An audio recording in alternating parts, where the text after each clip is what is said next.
English podcast by Hakeem and Hamza. This is Hakeem and Hamza podcast. Welcome back, English learners. Today, we're talking about something that every single person listening has experienced. That moment when you know you need to do something important, but you decide to do it later. Oh, I felt that in my soul, Hamza. Later is my favorite word sometimes.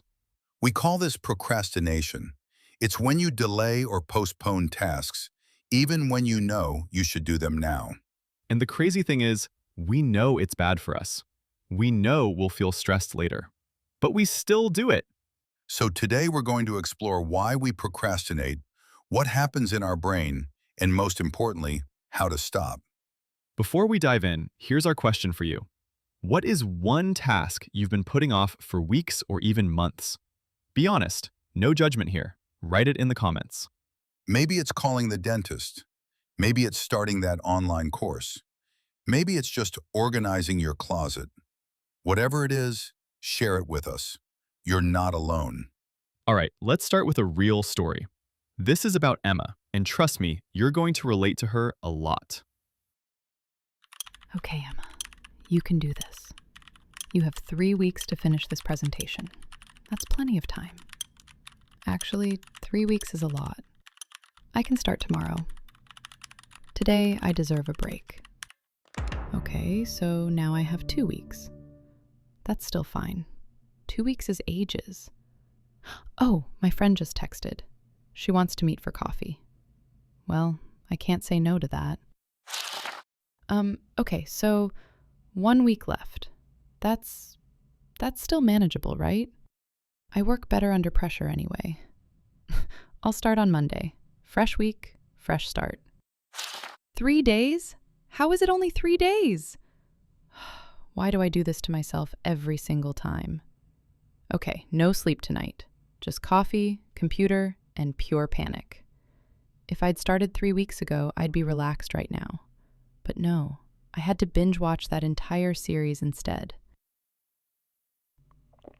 2 all-nighters later, and I finally finished. The presentation was okay. Not my best work. If I'd had more time, it could have been amazing. Poor Emma. I've been in that exact situation so many times. Me too. That feeling of, I have so much time, and then suddenly, wait, it's tomorrow? So let's break down what happened in Emma's brain. There's actually science behind this. Really? So it's not just me being lazy? Not exactly. Our brain is wired to prefer instant gratification over long-term rewards. Instant gratification. That's a B2 phrase. Can you explain it simply? Sure. Instant gratification means wanting to feel good right now, not later. For Emma, watching Netflix felt good immediately, but working on her presentation, that's hard work with a reward that comes in 3 weeks. Ah, so her brain said, choose the thing that makes you happy now. Exactly. And there's another problem. Emma put off the task. Put off is a phrasal verb. It means to delay or postpone something. I'll put it off until tomorrow. Right. And when you keep putting things off, you're basically kicking the can down the road. Oh, I love that idiom.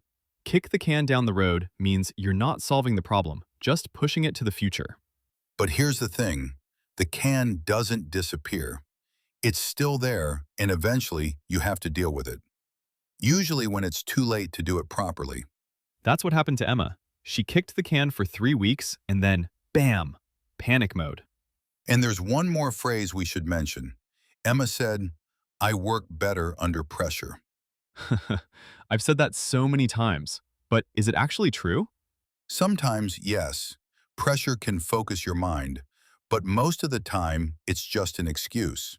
It's a lie we tell ourselves to feel better about procrastinating. So it's self-sabotage. Self-sabotage, great word. It means you're hurting your own chances of success. You're getting in your own way. Emma sabotaged herself by choosing Netflix over work. Exactly. And now let's hear from someone who used to be just like Emma, but he changed.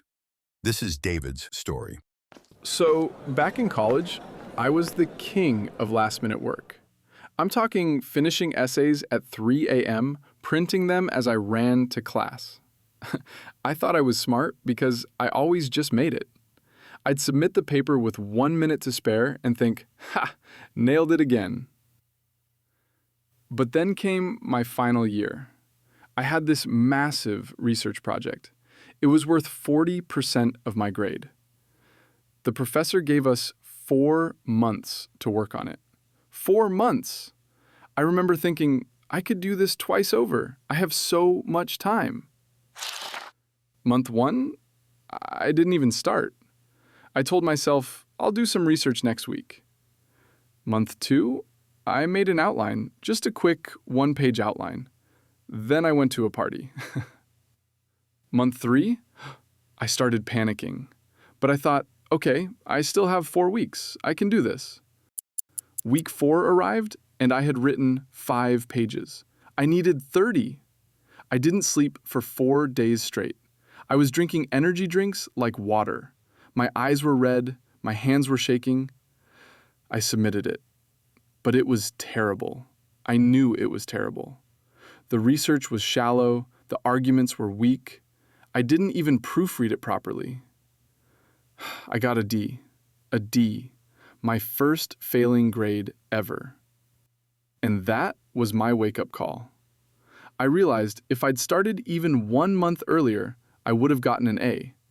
But I bit off more than I could chew by leaving it all to the last minute. Wow, that must have been crushing for David. It was, but it changed him. He said it was a wake-up call. A wake-up call is a moment that makes you realize you need to change your behavior. It's like an alarm that wakes you up from a bad dream. Exactly. And notice David said he bit off more than he could chew. That's a great idiom. What does it mean? It means you tried to do something too big or difficult for you to handle, like taking a bite of food that's too large for your mouth. So David thought he could write the whole project in 1 week, but that was way too much. Now let's talk about the psychology here. Why do smart people like Emma and David procrastinate? Is it because they're lazy? No, that's a myth. Procrastination usually isn't about laziness. It's about fear. Fear? Fear of what? Fear of failure. Fear of not being perfect. Fear of judgment. When a task feels big or important, we get anxious. And to avoid that anxiety, we avoid the task. So procrastination is actually a way to protect ourselves from uncomfortable feelings? Exactly. It's emotional avoidance. We're not avoiding the task itself. We're avoiding how the task makes us feel. That makes so much sense. When I think about calling the dentist, I don't avoid it because I'm lazy. I avoid it because I'm scared they'll find a problem. Perfect example. And there's another reason, perfectionism. How does perfectionism cause procrastination? If you think, I need to do this perfectly, then starting feels terrifying. Because what if you can't make it perfect? So you delay starting until you feel ready. But that day never comes. I've done that. I've delayed projects because I wanted everything to be perfect before I even began. You're not alone. Millions of people do this. The key is recognizing it. So, Hamza, we keep talking about instant gratification. Let's make this really clear for our listeners. Good idea. Imagine you're sitting at your desk. You need to write a difficult email for work. But wait, your phone is right there. Just one quick check of Instagram. Just one little scroll. Oh no, I hear that voice all the time. That's your brain offering you instant gratification. Checking Instagram feels good immediately, but writing that email? Hard work, no immediate reward. So our brain is basically a child saying, I want candy now, instead of, I want a healthy dinner later. Perfect analogy. And here's the problem. Our modern world is designed to give us instant gratification. What do you mean? Social media, video games, streaming services, fast food, they all give us quick hits of pleasure. Our brain gets addicted to that speed. So when we need to do something slow and difficult, like studying or exercising, our brain rebels. Exactly. Our willpower gets weak. Willpower is your mental strength to resist temptation and do difficult things. Right. And willpower is like a muscle. It gets tired. That's why you might be productive in the morning, but by evening, you're scrolling TikTok. This explains so much about my life. Okay, we've talked about the problem. Now let's talk about solutions. Yes, because I don't want to just understand my procrastination. I want to stop it. Solution number one, break it down. Break what down? The big scary task. When something feels overwhelming, we procrastinate. So make it smaller. Instead of write my thesis, say write one paragraph today. Ah, so instead of looking at the mountain, you look at the first step. Exactly. Emma should have said, today I'll just make an outline. That's manageable, not scary. What's solution number 2? The 2-minute rule. What's that? If something takes less than 2 minutes, do it immediately. Don't put it on a list. Don't say later. Just do it now. I love this, like replying to that email, or putting dishes in the sink, or making that quick phone call. Yes, these tiny tasks pile up and create mental clutter. When you do them immediately, you feel lighter. What about bigger tasks that take hours or days? For those, use solution number 3, time blocking. Time blocking? You schedule specific times for specific tasks. For example, Monday 9 to 11 a.m., work on presentation. No emails, no phone. So you're making an appointment with yourself? Exactly, and you treat it like a real appointment. You wouldn't skip a meeting with your boss, right? Don't skip meetings with yourself. I like that. What's solution number 4? Remove temptations. How? If your phone distracts you, put it in another room. If social media tempts you, log out or use a website blocker. Make procrastination harder than working. So instead of relying on willpower, you're just removing the option to fail. Yes, that's smart strategy, not just strong willpower. And solution number 5? Forgive yourself. Forgive myself. Yes, research shows that people who forgive themselves for procrastinating are less likely to do it again. Why? Because guilt makes you feel bad. And when you feel bad, you want to avoid those feelings by procrastinating more. It's a vicious cycle. So if I forgive myself, I break the cycle. Exactly. Say, okay, I procrastinated yesterday. That's in the past. Today is a new day. Let me try again. That's actually really beautiful advice, Hamza. So, I want to share what worked for me after that terrible grade in college. First, I started using what I call the Friday review.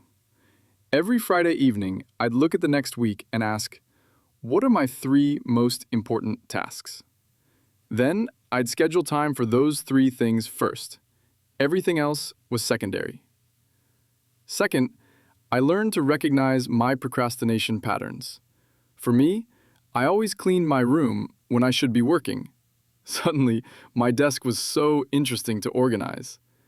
So now, when I catch myself doing that, I stop and ask, David, what are you avoiding? And third, this is huge, I found an accountability partner. A friend who's also working on something. We text each other every morning. What are you working on today? Just knowing someone will ask me about my progress makes me actually do the work. It's simple, but it works. These days, I still procrastinate sometimes. I'm human, but I catch it early, and that makes all the difference. All right, let's do our vocabulary tour for this episode. We learned some powerful words today. Let's go through them slowly. 1. Procrastination, delaying important tasks. Example, I suffer from procrastination, especially with boring tasks. 2. Put off, phrasal verb, to postpone or delay. Example, I keep putting off my dentist appointment. 3. Kick the can down the road, idiom, to delay dealing with a problem. Example, stop kicking the can down the road, face the issue now. 4. Instant gratification, wanting pleasure immediately, not later. Example, social media gives us instant gratification, but studying doesn't. 5. Self-sabotage, hurting your own chances of success. Example, by staying up late, I was self-sabotaging my exam preparation. 6. Bite off more than you can chew. Idiom. Taking on too much. Example. I bit off more than I could chew by accepting 3 projects at once. 7. Wake-up call. A moment that makes you realize you need to change. Example. Failing that test was a wake-up call for me. 8. Willpower. Mental strength to do difficult things. Example. I don't have the willpower to resist chocolate. 9. Time blocking. Scheduling specific time for specific tasks. Example. I use time blocking to make sure I study every morning. 10. Accountability partner. Someone who checks your progress. Example. My accountability partner texts me every day to ask about my goals. These are B2 level phrases. If you can use even 5 of these naturally, your English is seriously strong. We are so proud of you for listening to this entire episode. That's commitment. Now, here's your challenge. It's practical, not just theoretical. Think of one task you've been putting off. Just one. Now, apply the 2-minute rule. If it takes less than 2 minutes, do it right now. Pause this video, do it, then come back. If it's bigger than 2 minutes, use break it down. What's the smallest first step you can take today? Then come to the comments and write, I finally did, or my first step is. We'll be reading your comments and cheering you on. This community is here to support you. Remember, procrastination is not a character flaw. It's a habit, and habits can be changed. You're not lazy. You're not broken. You're human. And humans can learn, grow, and improve.